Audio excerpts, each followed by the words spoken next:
Muy buenas tardes, mis queridos estudiantes. Vamos a proceder a dar la clase correspondiente al tema Fuentes del Derecho Internacional. Dentro de las fuentes, que son varias, vamos a analizar una de ellas, que es el tratado, y esta clase solamente la vamos a dedicar a el tema de tratados, porque no deja de ser una de las fuentes más interesantes que podemos encontrar en el tema del derecho internacional. ¿Qué es fuentes? Primero tendríamos que determinar qué es fuente. En la jerga normal, fuente es donde emerge algo, donde nace algo, con un manantial, ¿no? Pues eso es para nosotros también el concepto de fuentes. Es donde verdaderamente emerge el derecho internacional, donde nace, donde podríamos decir que se fundamenta ese derecho internacional. Entonces, para Hans Kelsen, dice que la fuente es la expresión utilizada para hacer una razón de validez de las normas, forma de creación de las normas, forma de manifestación del acto, o fuente como el conjunto compuesto de valoraciones, principios, morales que determinan la voluntad del legislador. Hay que partir que cuando nosotros hablamos de fuente en el derecho internacional, el legislador, que no es el mismo que tenemos aquí en derecho interno, que es el legislador que está en la Asamblea Legislativa, el legislador en el derecho internacional es el Estado, porque el Estado es el que se va a reunir conjuntamente con otros estados y son los que en un momento van a crear, por darles un ejemplo, un tratado. Hay ciertas definiciones que se dan en la lectura sobre fuentes. Por ejemplo, para Camargo, dice: fuentes son los procedimientos o medios a través de los cuales el derecho internacional se crea, modifica o extingue. Y vamos a darles un ejemplo.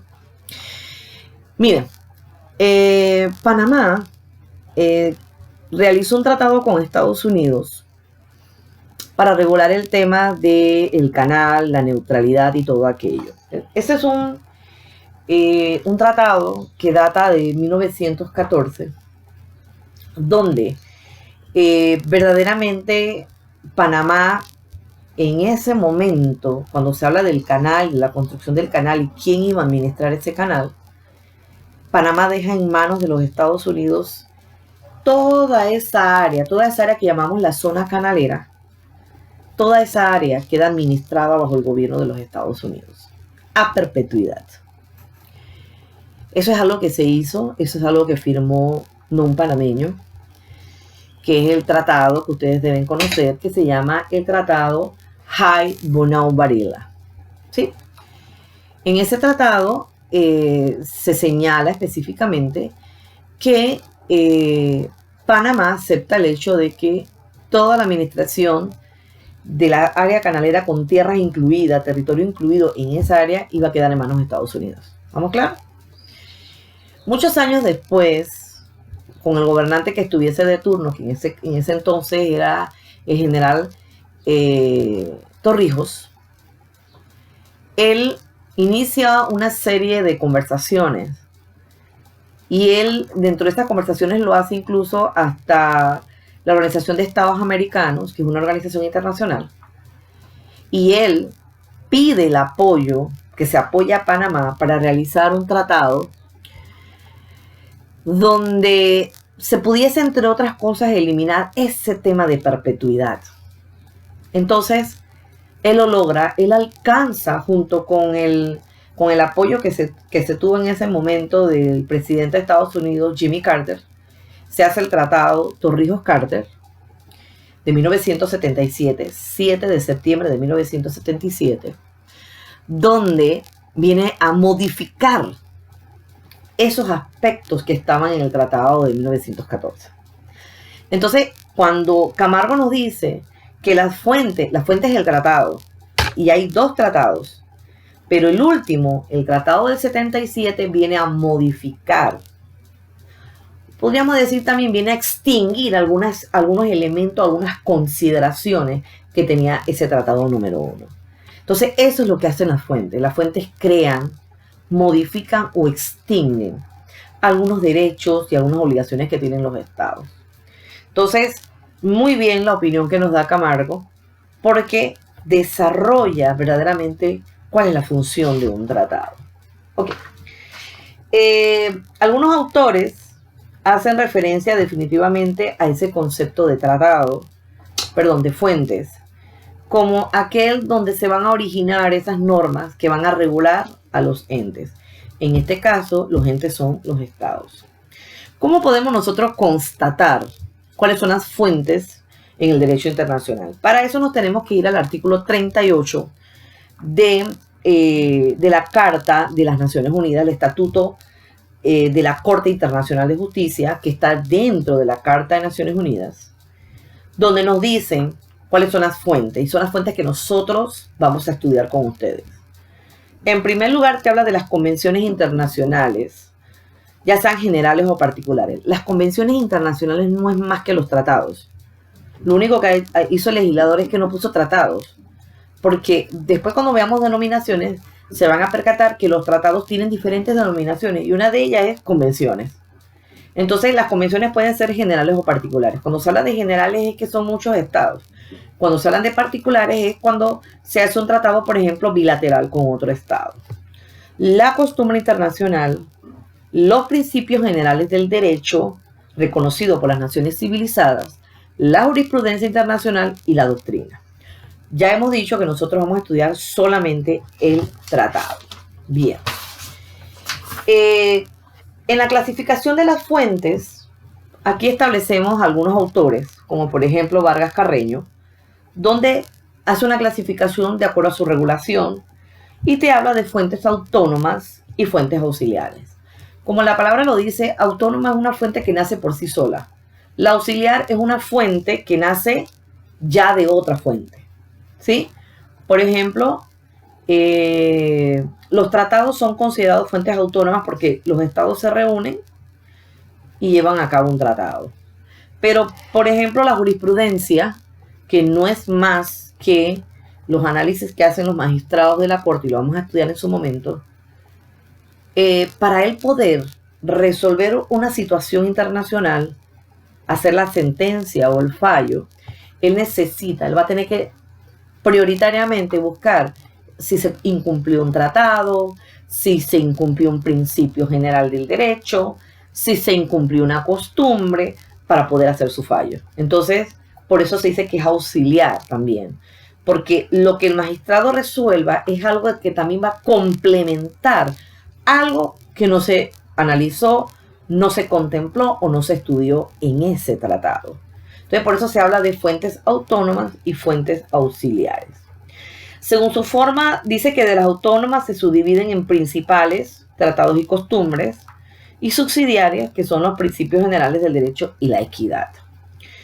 Según su forma de aplicación, dice que pueden también ser generales y particulares. Las primeras se aplican, como dice la palabra, generalidad, que son las convenciones y costumbres generales, casi todas entran en las generales, y en las particulares está hablando de las costumbres regionales, locales o un acto jurisdiccional del tribunal que corresponde en su momento. Nosotros tenemos costumbres regionales. Por ejemplo, y no nos vamos a ir lejos, aquí en David, en la provincia de Chiriquí, costumbre regional, el tema de la cosecha del café, el tema de las ferias, todo eso es parte de nuestras costumbres regionales y que en algún momento dado se pone una situación que trastoque eso. Después lo veremos con calma, pero, perdón, es bueno mencionarles que cuando nosotros hablamos de costumbres regionales, hay que centrarse en los estados que realizan actividades donde se involucran ellos y pueden en algún momento involucrar sectores o grupos de otro estado en base a esa costumbre regional. Por ejemplo, cuando usted va a Paso Canoas, usted llega y usted lo primero que va a ver a su izquierda y a su derecha es una serie de comercios que de un lado dice que son panameños y del otro lado dice que son de Costa Rica. Esos comercios que están ahí es parte de una costumbre. Verlos ahí es una costumbre. El día que usted llegue y no los ve, usted dice, o que los quieran sacar de ahí, van a preguntar, pero es que esto tiene más de 60 años de estar establecido ahí. Eso es una costumbre, ya verlos ahí. Probablemente eso no se dé en todas las fronteras del mundo. Váyase a la frontera con Colombia, no se da, porque no existe una frontera como la que encontramos con Costa Rica. Eso es un mero ejemplo. Entonces, una vez analizado esto, vamos a ver el tema de los tratados. La primera fuente del derecho que nosotros vamos a analizar es los tratados. Vamos a dedicarle un buen tiempo a este tema porque para ustedes me imagino que es nuevo cómo vamos a analizar o a estudiar un tratado. Dice que el tratado, y vamos a leer el concepto, es un acuerdo por escrito imputable a dos o más sujetos del derecho internacional con efectos jurídicos en ese mismo orden. Es un tratado. Bien, primero que dice que es un acuerdo. Ya ustedes saben que un acuerdo es cuando dos partes se sientan, conversan sobre un tema. En este caso, cuando hablamos de dos partes, estamos hablando de sujetos de derecho. Vamos a empezar con que el sujeto de derecho es el Estado. Ya lo habíamos visto en la clase anterior.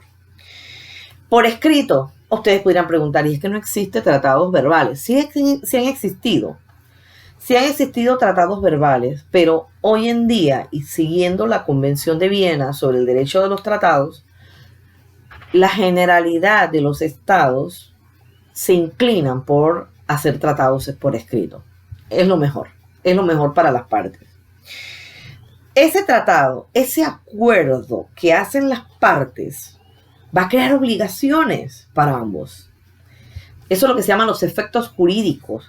Obligaciones, porque si una de las dos partes no cumple, es responsable.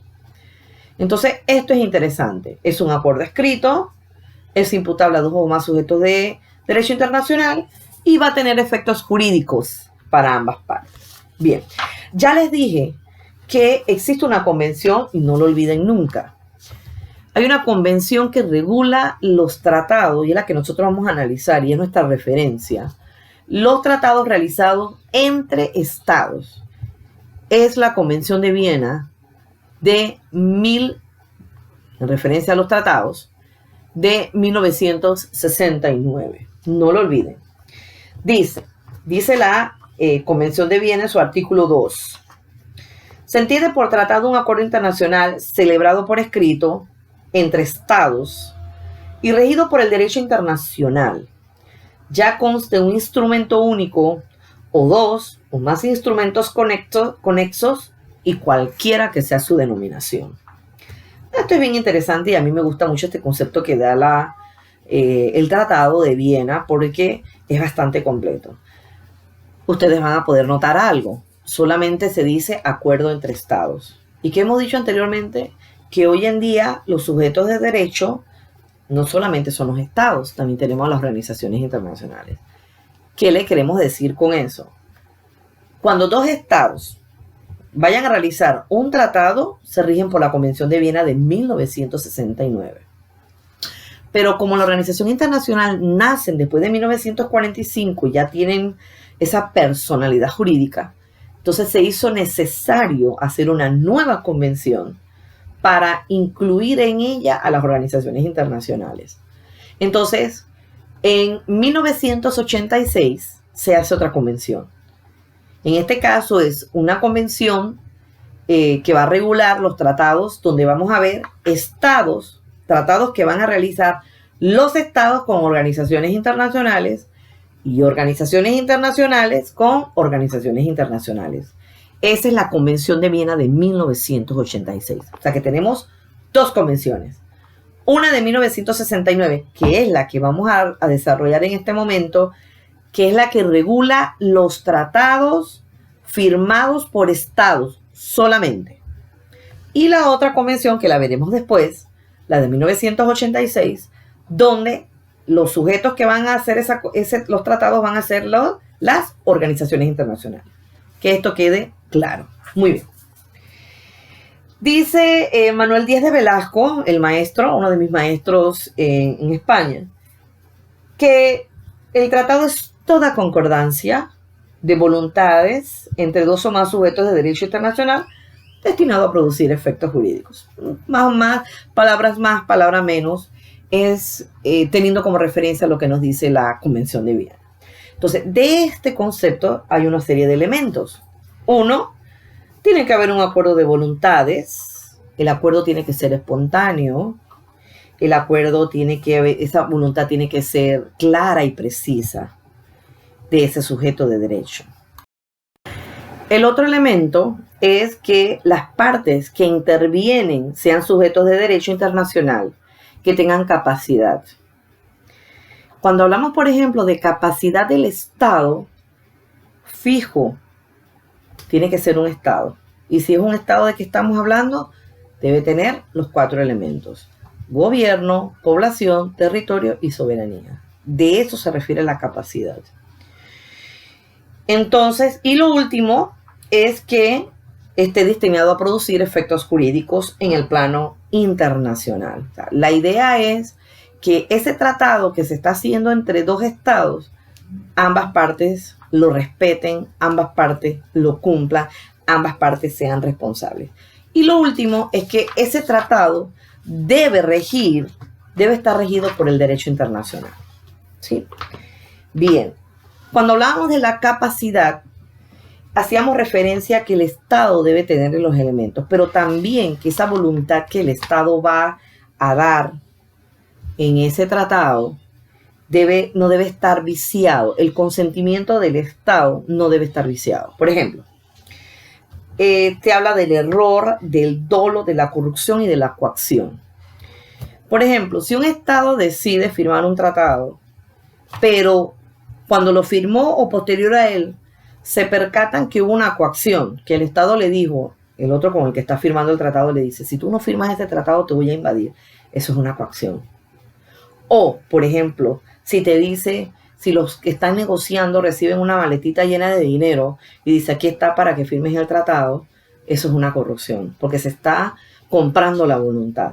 O, por ejemplo, si yo estoy firmando un tratado sobre medio ambiente para protección de los ríos, pero finalmente el tratado sale para protección de las minas o protección de otra cosa, entonces hay un error en el tratado y eso prácticamente vicia el consentimiento. O, por ejemplo, si la contraparte con la que yo voy a hacer el tratado me engaña, eso es dolo, hay una intención de engañarme sobre el tratado. Vamos a suponer que al momento en que el tratado sea traducido, intencionalmente se traduzca de manera que para una de las partes sea más beneficioso y que eso originalmente no haya sido lo que se negoció al momento.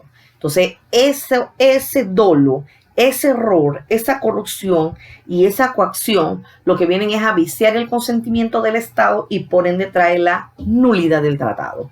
Eso no se debe dar, ¿sí? Bien, aparte de eso, nosotros vemos diferentes denominaciones y es interesante que manejen las denominaciones de tratado porque nosotros vamos a hablar de tratado, acuerdo, etc. Pero lo importante sería que ustedes manejen claramente que estamos hablando de lo mismo, que al fin y al cabo es un acuerdo de voluntades. Por ejemplo, cuando nosotros hablamos de pacto, el pacto es otro nombre que recibe el concepto de tratado. Pacto, por ejemplo, dice que es un compromiso bilateral o plurilateral entre los tratados referente a algunos aspectos de las relaciones políticas. Nosotros tenemos, por ejemplo, los pactos civiles, políticos, sociales y culturales de 1966, donde usted va a ver una serie de políticas o de principios de acuerdo a los derechos fundamentales del hombre. Todo Estado que firma ese pacto está obligado a cumplirlos. Por ejemplo, nosotros encontramos declaración, se utiliza para proclamar ciertas doctrinas. Nosotros tenemos la declaración 2625 de la Organización de Naciones Unidas, pueden buscarla.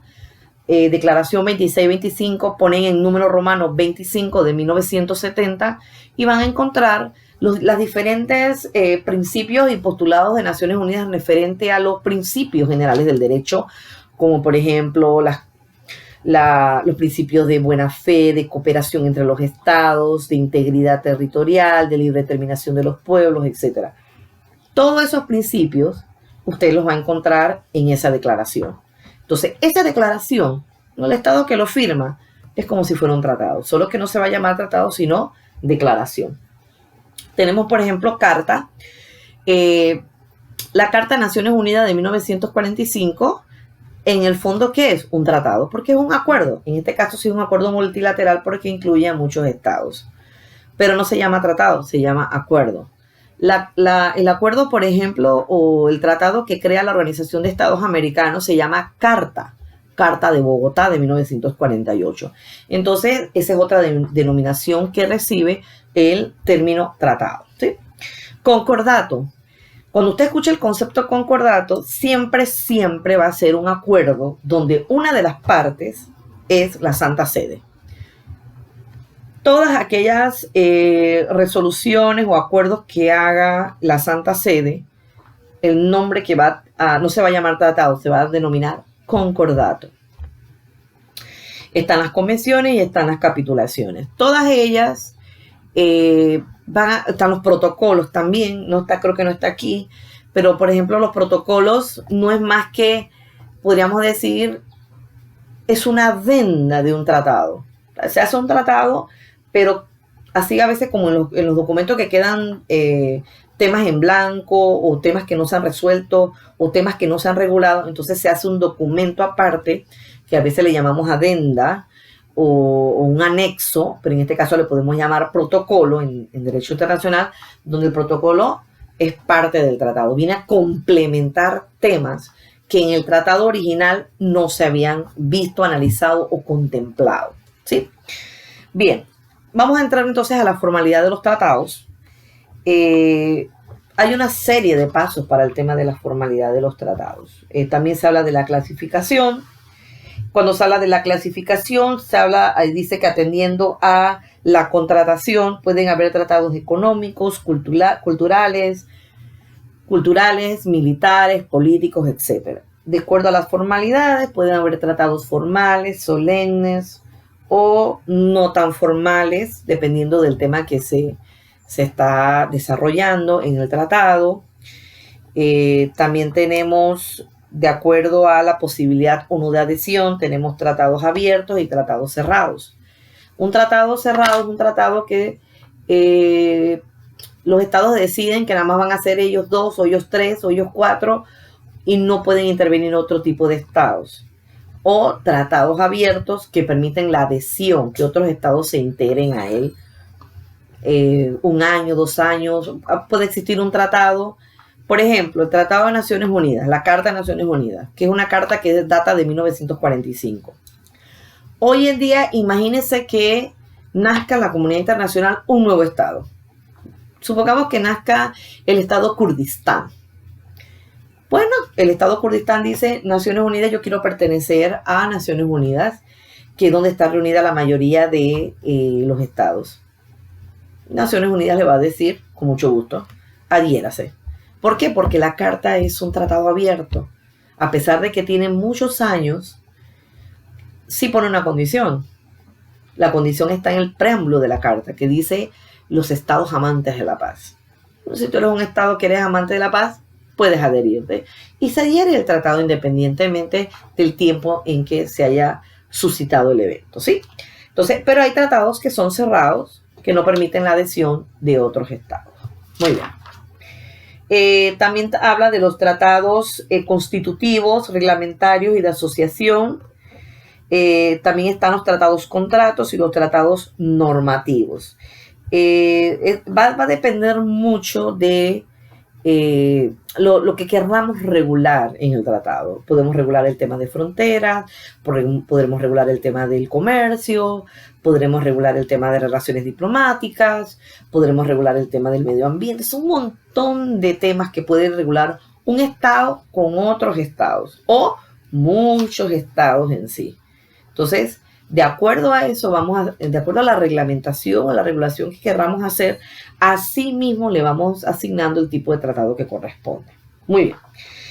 ¿Cuál es la función del tratado? Dice que la función del tratado de modificar el ejercicio de la soberanía estatal se potencia en atención al carácter dispositivo de las normas del derecho internacional general. Definitivamente, ¿por qué va a modificar? Porque el Estado tiene que ceder un poco podríamos decir, de sus aspiraciones, tiene que ceder un poco en sus decisiones, en la toma de decisiones que él tenga. No va a modificar la soberanía, no la modifica.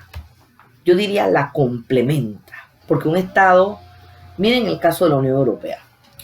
La Unión Europea firma un tratado donde deciden muchos estados que son soberanos, deciden integrarse en un solo bloque que le vamos a llamar Unión Europea.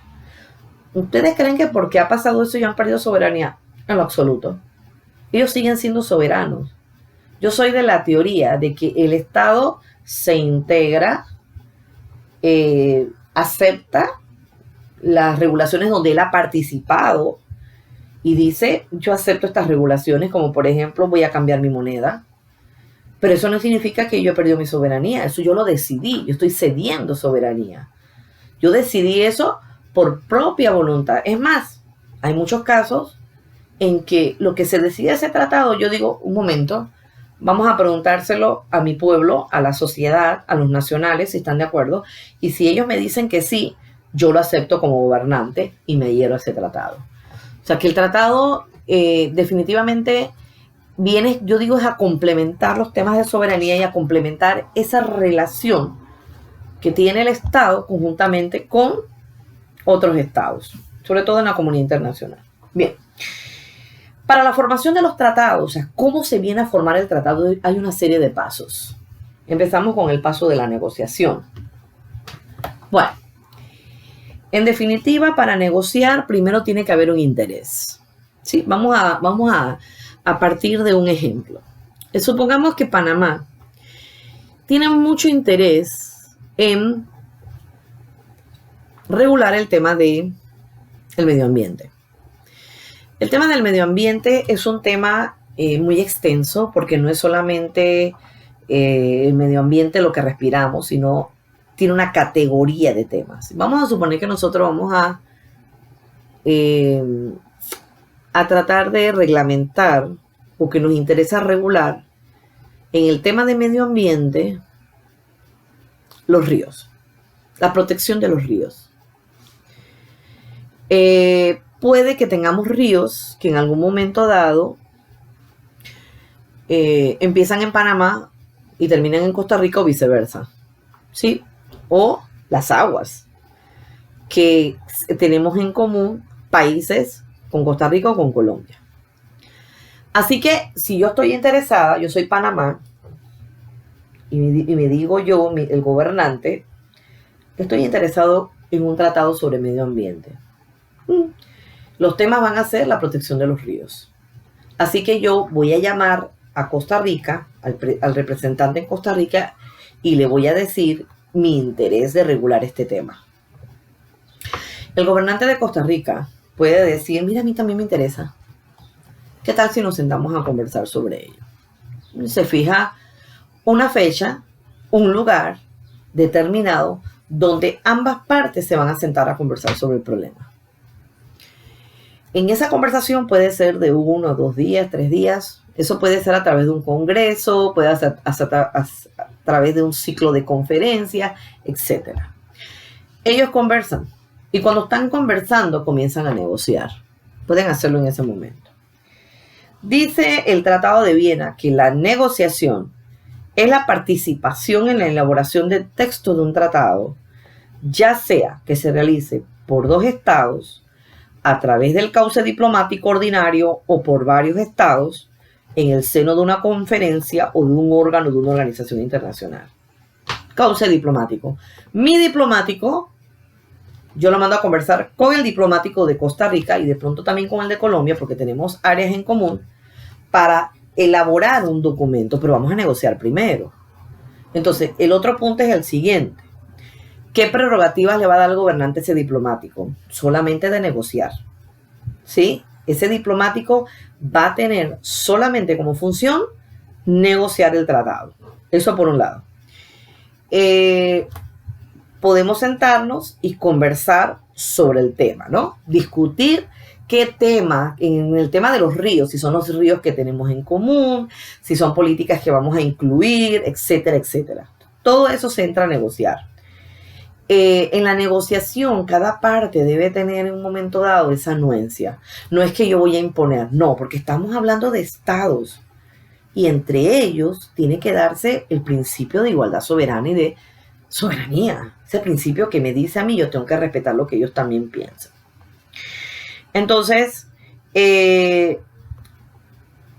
dice que se puede realizar por 2 estados, pero pueden ser más de 2 estados. Cauce diplomático ordinario, que es el que les acabo de comentar, o por varios estados. Muy bien. En ese proceso de negociación hay varias cosas, varias cuestiones.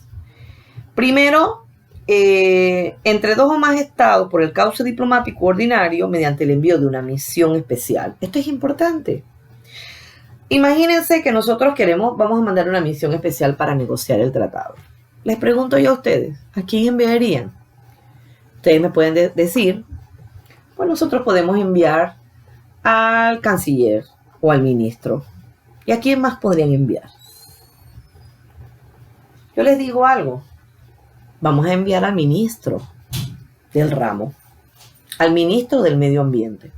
¿Por qué? Porque él es el que debe saber sobre el tema que vamos a discutir más precisamente o tal vez que el propio diplomático o el propio ministro de Relaciones Exteriores. Por ejemplo, si nosotros vamos a hacer un tratado sobre comercio, yo mandaría al ministro del ramo o el que tuviera el conocimiento, la persona más versada en el tema. ¿Para qué? Para que al momento de hacer la negociación del tratado, quienes estén realizándolo sepan de qué están hablando. O sea, yo no voy a hacer un tratado comercial y voy a mandar al ministro de Salud, a menos que sea de temas sanitarios, que tenga que ver con el tema de la sanidad en los productos que se vayan a comerciar. Bueno, lo mando a los dos, al de comercio y al de salud. ¿Sí? Lo importante es esto, es que tengamos claro que al momento de la negociación se desarrolla mejor, se trabaja mejor si tú tienes en la mesa de negociación a las partes dentro de la institución que conocen del tema. Yo estoy segura que, por ejemplo, en Costa Rica, si estamos hablando de medio ambiente, mandaría a sus especialistas en el tema del medio ambiente. Ok. La notificación dice, en segundo término, el desarrollo de la negociación parece condicionado por los instrumentos dados a los representantes en orden a alcanzar finalidades concretas. Si yo soy el gobernante, le voy a dar a mi ministro un documento donde le voy a dar la potestad de negociar nada más, solo hasta ahí. Si yo le quiero dar más potestades porque tengo mucha confianza en ese ministro, entonces yo se las doy en un documento donde le doy más potestades. Finalmente, la negociación se realiza mediante el intercambio de puntos de vistas y la presentación de propuestas concretas por cada estado. Lo ideal es que si hay 2 estados, cada uno presente sus propuestas concretas. Al final, esas propuestas tienen que coincidir, tienen que convertirse en un solo documento que finalmente lo vamos a llamar tratado. Eso es parte de la negociación. Llegar a un acuerdo en cada uno de los puntos que se están planteando en esa negociación. Después de eso, entonces, viene la adopción del tratado. Esa negociación desemboca en el acto jurídico de la adopción del texto del tratado, en virtud del cual los negociadores van a expresar su deseo de dicho tratado. La adopción del tratado, la adopción del texto de un tratado en una conferencia internacional se efectuaría con la mayoría de los 2/3.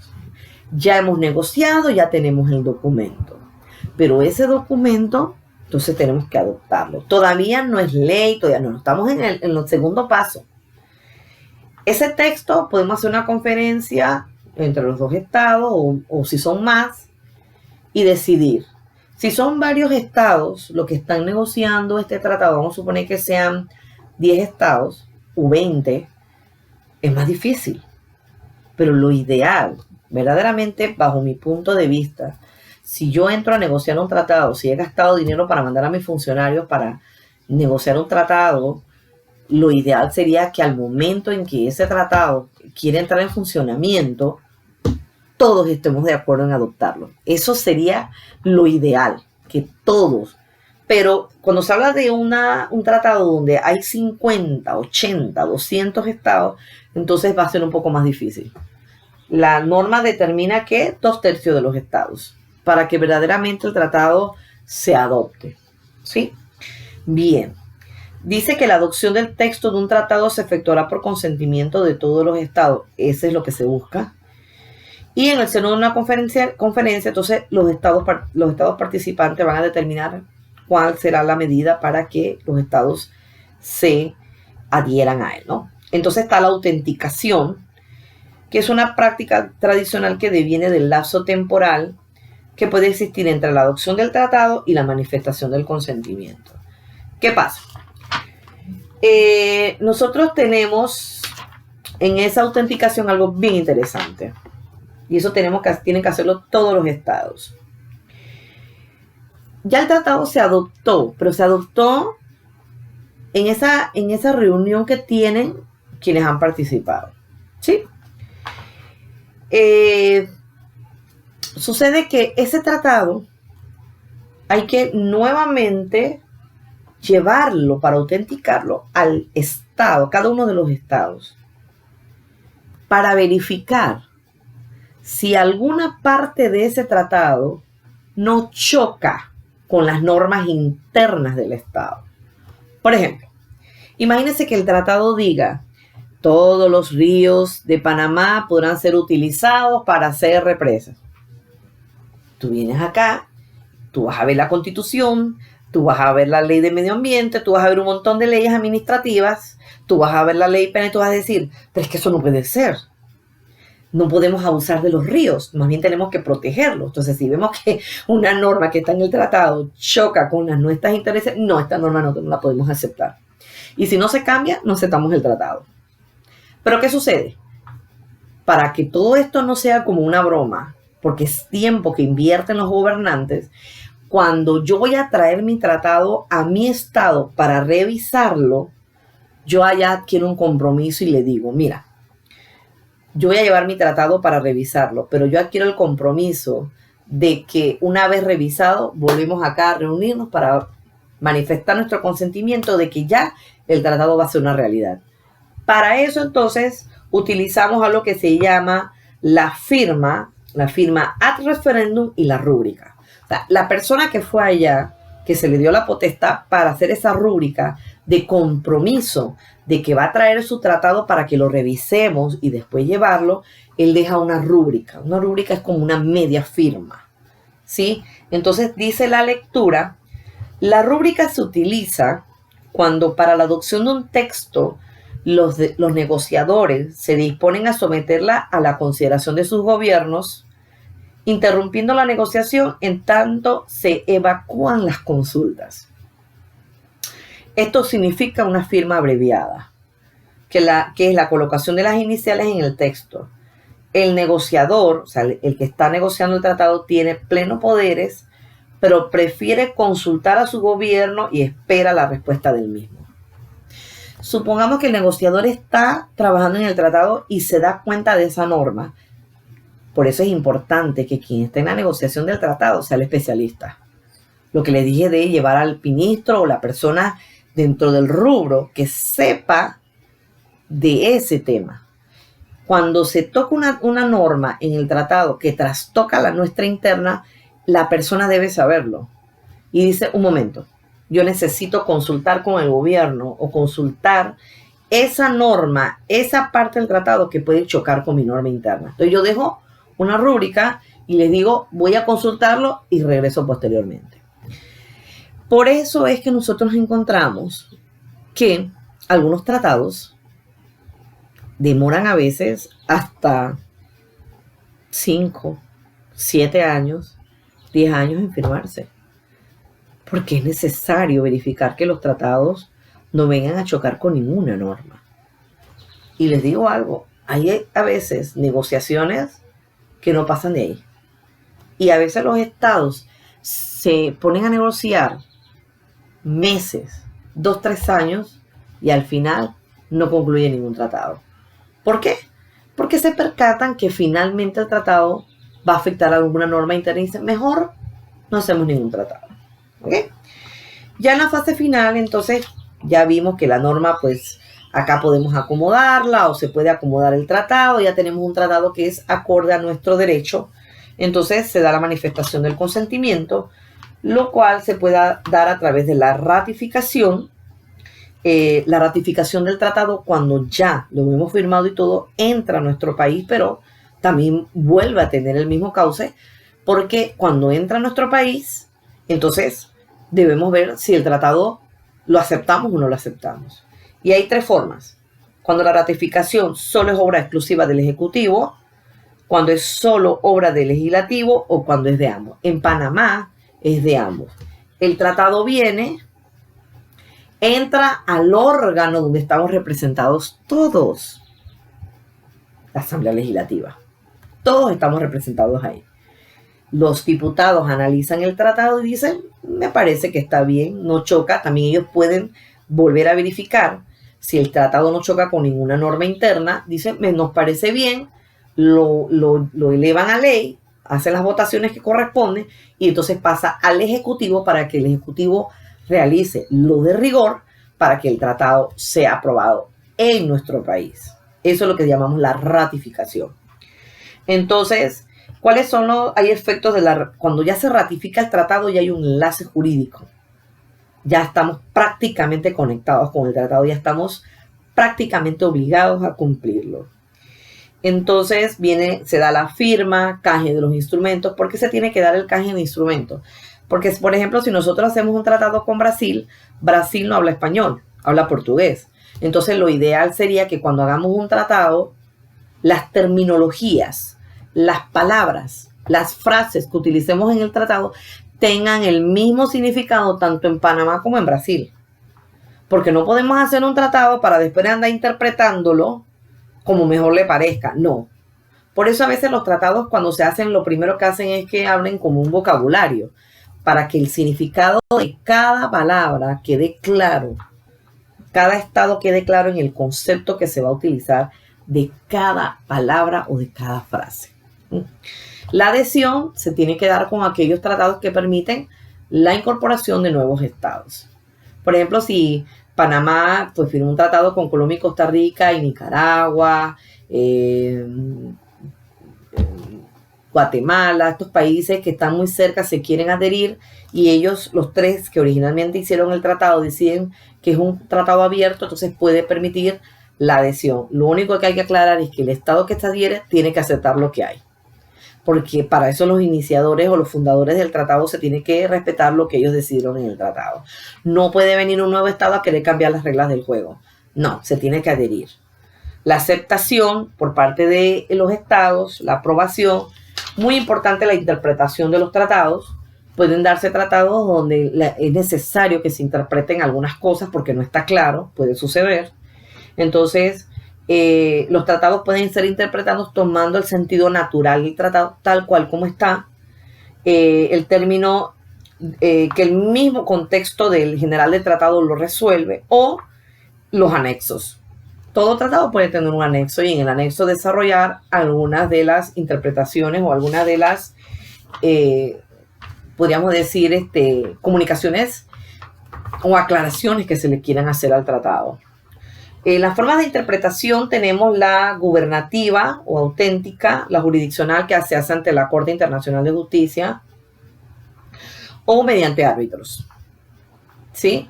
Si hay alguna duda sobre un tratado o sobre un acuerdo, pues los estados no están dispuestos a aclarar este tema, le pueden decir a la Corte, por favor aclárenos este tema o esta interpretación. Y lo que la Corte aclara es lo que se acepta. La Corte Internacional de Justicia.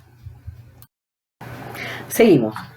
Entonces, también están otros tipos de interpretación, como es la evolutiva, la extensiva y la teleológica. Miren en la evolutiva. Hay algunas frases, algunas palabras que con el tiempo han evolucionado. Y aquí yo les pongo un ejemplo, por decirles algo: bienestar común, principios sagrados de la comunidad. El concepto, por ejemplo, bienestar común con el tiempo ha ido evolucionando, porque el bienestar común a veces de los estados es el bienestar común de las personas, pero ya hoy solamente no nos preocupa eso. Nos preocupa el bienestar común del medio ambiente, porque eso es parte que nos va a afectar a nosotros, a los individuos. El bienestar común, por ejemplo, es cómo estoy en paz con mis vecinos, con mis estados vecinos, cómo estoy en paz con la comunidad internacional, y que eso involucra, por ejemplo, la cooperación, etcétera. Entonces, lo que pasa es que si nosotros hacemos un tratado que data de 1950 y todavía lo queremos aplicar al día de hoy, puede que nos encontremos con algunas cosas que ya no están, que ya no existen, se pudiera decir. Como por ejemplo el cambio de los estados. Hay algunos estados que hace 20 años estaban separados y hoy se han unificado. Entonces ya la situación ha cambiado con el tiempo. Por ejemplo, el caso de la Unión de Repúblicas Sociales Soviéticas, que era eso, una unión de repúblicas. Hoy en día eso ya no existe. Existe Rusia y existe un sinnúmero de estados nuevos que pertenecen a la comunidad internacional. Significa que la dinámica en la comunidad internacional ha cambiado. En algunos casos para bien y en otros casos tendremos que analizarlos. Bien, perfeccionamiento del consentimiento. Ahí se habla pues del canje de instrumentos que se hace entre los estados y el depósito de estos instrumentos. Está la entrada en vigor del tratado. Esto es muy importante. Cuando el tratado entra en vigor. Eso lo va a determinar el mismo tratado. Puede entrar en vigor cuando el tratado ha sido ratificado. Cuando son tratados, por ejemplo, que hay 50 estados, puede darse el hecho de que se diga entra en vigor cuando lo ratifica el estado número 15. Y usted sabe que hay estados que tienen un procedimiento muy formal para el consentimiento, para decidir que el tratado va a tener efectos en su territorio. Como por ejemplo el caso de los Estados Unidos. En Estados Unidos un tratado cuando entra, eso es una peregrinación que puede demorar años. Entonces, por ejemplo, el Tratado de Roma de 1998. El tratado ya estaba en 1998, pero el tratado entró a regir en el 2002, cuando lo ratifica el estado número 64, por decir algo. Entonces, como los estados demoran en su proceso de ratificación, cuando llegue el estado número tal, que lo dice el mismo tratado, ahí es que entra en función. Ahí es que entra en vigencia el tratado. Eso es cuando tenemos tratados que han firmado muchos estados, ¿sí? Tenemos entonces el depósito de los tratados. El tratado, cuando se habla del depósito, se puede nombrar un estado depositario, o sea, que es el que va a tener los originales del tratado. ¿Para qué? Por si un estado se quiere adherir, puede ir ahí y notificarlo para que él se lo comunique a todos los demás estados. Puede que un estado quiera sacarle copias al tratado, así que ese depositario tiene a bien que cuidar ese tratado que es el original. Y es la manera en que todos los estados sepan dónde está el original de ese tratado y pueden referirse a ese depositario. Ese depositario normalmente debe ser un estado, una oficina dentro de un estado. Por supuesto que ese depositario puede cobrar por sus servicios, porque está haciendo un servicio. Es gastos, todo lo que tenga ese estado por ser depositario del tratado. Registro y publicación de los tratados. Todos los tratados deben estar publicados en la Secretaría de Naciones Unidas. Eso es obligatorio. El día que usted quiera ir a estudiar y analizar los tratados, todos los tratados del mundo, usted se puede ir a la Secretaría de Naciones Unidas, que está en Nueva York. Usted va a la oficina y usted puede pedir que quiere ver todos los tratados del mundo y ahí le van a aparecer todos los tratados han tenido que ser registrados. Esa es una norma que todos los estados tienen que cumplir. Y después explicaremos por qué. Pero es necesario que todos los tratados estén registrados, ya sean bilaterales o multilaterales. Reserva de los tratados. La reserva no es más que una declaración unilateral que hace cada uno de los estados para sobre temas, podríamos decir, administrativos del propio estado. No tienen que ver, no se puede hacer una reserva unilateral por un tema de que quiero cambiar la esencia del tratado. Eso no puede ser nunca. Un tema administrativo puede ser, bueno, podría ser porque es una declaración también formal, donde yo digo, el Estado está interesado en hacer cumplir el tratado a partir del 1 de enero del 2021. Es una reserva que hace el Estado. Se le respeta.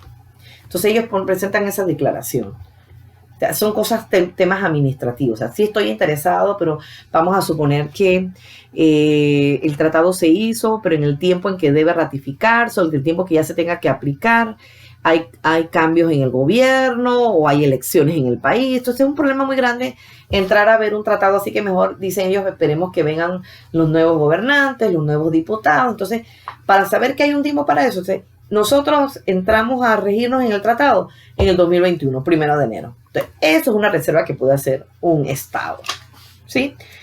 ¿Cómo se extinguen los tratados? Bueno, esto va a depender si el tratado es bilateral o si el tratado es multilateral. Si es bilateral, definitivamente, si son tratados en tiempo de paz, si hay una guerra, se extinguen. Hay tratados que se aplican también cuando son en tiempo de paz, lo ideal es que se hagan efectivos. Y si son en tiempos de guerra, pues no pierde su eficacia, ya que estos tratados fueron hechos específicamente para aplicarlos en tiempos de guerra. En los tratados multilaterales, la aplicación de estos tratados está en los conflictos bélicos. Tenemos tratados específicamente para aplicar en tiempo de guerra y los que son en tiempo de paz. En definitiva, los tratados se hacen para cumplirse. Los estados realizan una serie de acciones y de actividades para que los tratados se cumplan. Eso, ustedes vieron cuando estuvieron hablando de la historia, Francisco de Vitoria decía, los romanos también lo decían, que violación de los tratados es una causal de guerra.